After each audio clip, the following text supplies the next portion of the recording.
जनता की ओर से आवाज आती है कि जो राम को लाए हैं सुबह की शुरुआत एक घोटाले से होती थी और सायकाल आते आते किसी आतंकी वारदात या किसी वारदात की समाचार हमें देखने को मिलते थे। जो लोग पाकिस्तान का राग अलाप रहे हैं वे कृपया पाकिस्तान जाएं। लोकसभा चुनाव के 5 चरण संपन्न हो चुके हैं और इन 5 चरणों में देश के अंदर उत्तर, दक्षिण, पूरब, पश्चिम अलग अलग राज्यों में मुझे जाने का अवसर प्राप्त हुआ है। बहनों और भाइयों, उत्तर प्रदेश में भी अब तक 53 सीटों पर चुनाव संपन्न हो चुके हैं, लेकिन जनता के मन में जो उत्साह है 4 जून को क्या होने जा रहा है ये पहले से ही जनता जनार्दन के सामने पहले से स्पष्ट है। और जनता जनार्दन पूरे देश के अंदर एक स्वर में बोल रही है कि फिर एक बार थोड़ा खलीलाबाद की आवाज में लगाइए, मैदावल की आवाज। मैदावल की आवाज ऐसी गूंजती थी, अच्छे अच्छे लोग थका जाते थे जब हम लोग यहां कार्यक्रम करते थे। फिर एक बार, फिर एक बार, फिर एक बार, और अब की बार 400 पार। जब 400 पार की बात हम करते हैं तो बहनों और भाइयों, समाजवादी पार्टी को 400 सीटों पर चुनाव भी नहीं लड़ रही है और वह कहती है कैसे होगा, तो जनता की ओर से आवाज आती है कि जो राम को लाए हैं, क्या आती है आवाज, जो राम को लाए हैं, जो राम को लाए हैं, सहमत है ना? आप में से कितने लोग अयोध्या रामलला का दर्शन करने के लिए गए हैं? वाह भाई, पूरा का पूरा खल्लाबाद, पूरा का पूरा मैदावल गया है। अभिनंदन करता हूं मैं आप सबका। बहनों और भाइयों, 500 वर्षों का इंतजार समाप्त हुआ है। अयोध्या में रामलला विराजमान हुए हैं। याद करिए, आपके लिए तो एक तरफ अयोध्या में रामलला का विराजमान हुआ, दूसरी तरफ इंटरनेशनल एयरपोर्ट का नामकरण महर्षि वाल्मीकि के नाम पर, रेल बसेरा का नामकरण निषाद राज के नाम पर, और भोजनालय का नामकरण जहां पे गरीबों को, जनता, श्रद्धालुओं को भोजन मिल रहा है, उसका नाम पर माता सबरी के नाम पर वो बना हुआ है। याद करिए, ये समाजवादी पार्टी के लोग राम भक्तों पर गोली चलाते थे और आज अयोध्या में राम भक्तों पर पुष्प वर्षा हो रही है, पुष्प वर्षा। ये लोग राम भक्तों पर गोली चलाते थे, कहते थे परिंदा भी पर नहीं मार सकता।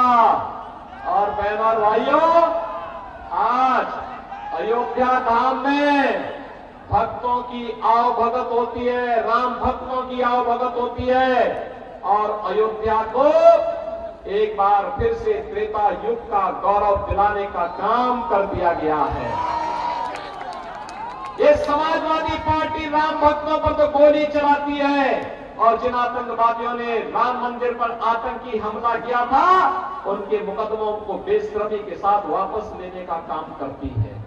और इसीलिए आज मैं आपके पास आया हूं कि बहनों और भाइयों, आज जो एक परिवर्तन आया है कि राम मंदिर भी बनेगा, काशी में काशी विश्वनाथ धाम भी बनेगा, और साथ साथ आज जो एक परिवर्तन देश के अंदर आपको देखने को मिल रहा है कि दुनिया के अंदर सम्मान बढ़ा है, देश की सीमाएं सुरक्षित हुई हैं, आतंकवाद और नक्सलवाद का खात्मा हुआ है और विकास के बड़े बड़े कार्य हो रहे हैं। Highway, railway, medical college, IIT, IIM, AIIMS, Gorakhpur में एम्स बन गया है, फर्टिलाइजर कारखाना फिर से चालू हो गया है, नए नए उद्योग लग रहे हैं।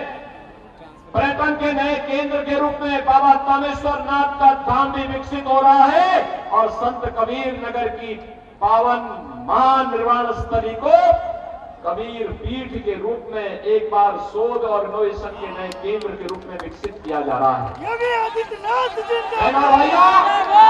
प्रतिभा का पुराना बर्तन उद्योग वन डिस्ट्रिक्ट वन प्रोडक्ट में फिर से पुनर्जीवित हो रहा है।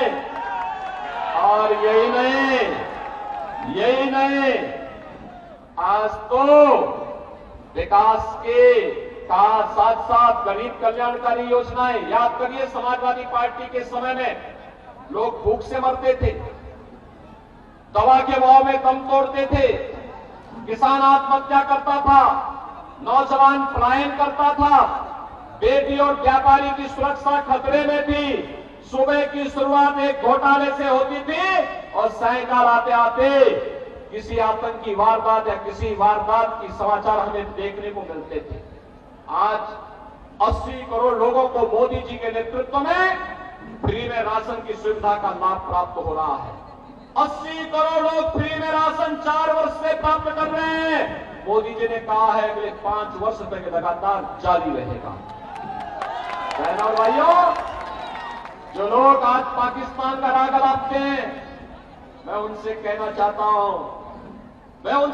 चाहता हूं कि पाकिस्तान के अंदर 23 करोड़ लोगों का पेट नहीं भर पा रहा है वहां की सरकार। वहां पे 1 किलो आटा के लिए कैसे छीना झपटी होती है, जैसे मोहल्ले के अंदर कुछ जीव रोटी के टुकड़े के लिए आपसी छीना झपटी करते, ये स्थिति आज पाकिस्तान के अंदर आप देखने को मिल सकता है। और इसीलिए मैं कह रहा हूं, जो लोग पाकिस्तान का राग अलाप रहे हैं, वे कृपया पाकिस्तान जाएं। पाकिस्तान में भीख मांगने के लिए उनको एक अवसर जरूर मिल जाएगा। वहां उनको भीख भी नहीं मिलने वाली है। 60 करोड़ लोग 5 लाख रुपए की आयुष्मान भारत की सुविधा प्राप्त कर रहे हैं। गरीब के लिए जनधन अकाउंट खुल गया है। पेंशन से लेकर के सरकार का मुआवजा या कोई भी आपदा का राहत का पैसा सीधे आपके अकाउंट में आ रहा है। बीच में कमीशन खोरी बंद। 12 करोड़ किसानों को किसान सम्मान निधि देश के अंदर मिल गया। 12 करोड़ गरीबों के घर में शौचालय बन गए। 10 करोड़ गरीबों के घर में उज्ज्वला योजना के कनेक्शन आ गए। और हमने यूपी में तो व्यवस्था की होली और दीपावली में एक भरा हुआ सिलेंडर इन घरों तक पहुंचाने का काम करेंगे। यह हमने पिछले वर्ष में जारी कर दिया है।